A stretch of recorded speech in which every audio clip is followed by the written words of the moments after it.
বাবা সকালে নাস্তা হয়েছে?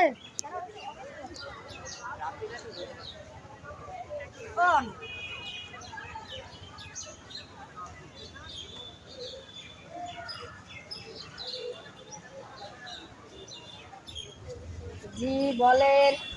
তুমি এখন বাড়ির সবার জন্য নাস্তা তৈরি করো, যাও। জি আনছি।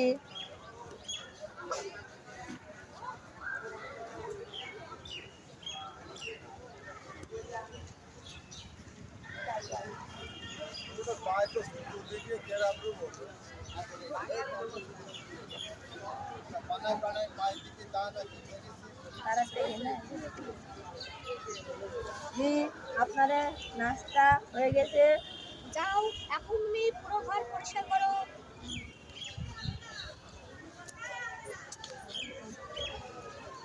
জি। এটা তুলে দাও।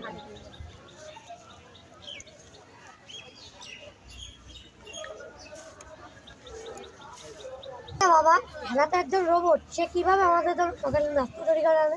কৃত্রিম বুদ্ধিমত্তা বা আর্টিফিশিয়াল ইঞ্জিনিয়ারিং নামে একটি বিশেষ প্রযুক্তি আছে, যা বিভিন্ন প্রযুক্তিতে বিভিন্নভাবে সফটওয়্যার থাকে। এর ফলে সে এটি বিভিন্নভাবে করতে পারে।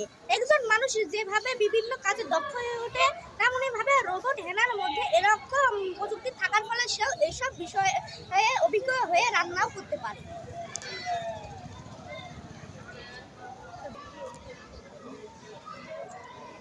আচ্ছা বাবা এটা কিসের মেসেজ এলো? দাঁড়াও একটু দেখতে দাও।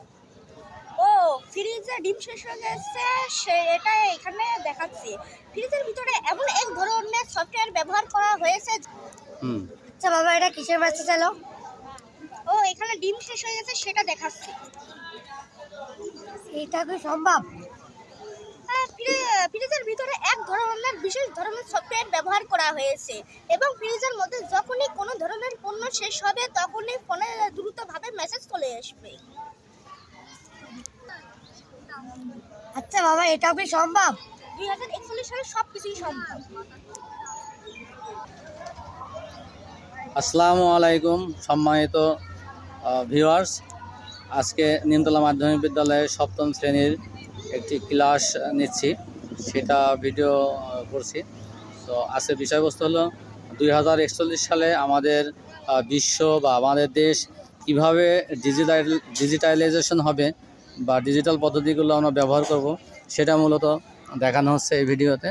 2041 সালে আমাদের দেশ পুরোপুরি ডিজিটালাইজেশন হয়ে যাওয়ার পরে তখন রোবটরা কিভাবে কাজ করবে বা মানুষ রোবটকে কিভাবে ব্যবহার করবে, সেটাই মূলত এই ক্লাসের মাধ্যমে সবাইকে দেখানো হলো। তো ঠিক আছে,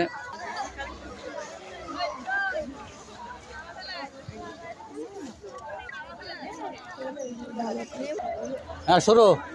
আমরা করব জয়, আমরা করব জয়, আমরা করব জয় একদিন।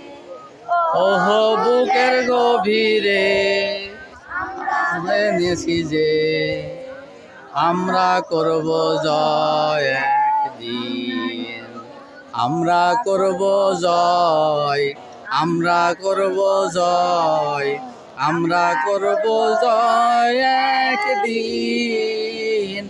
ওহ বুকের গভীরে আমরা জেনেছি যে আমরা করব জয় একদিন।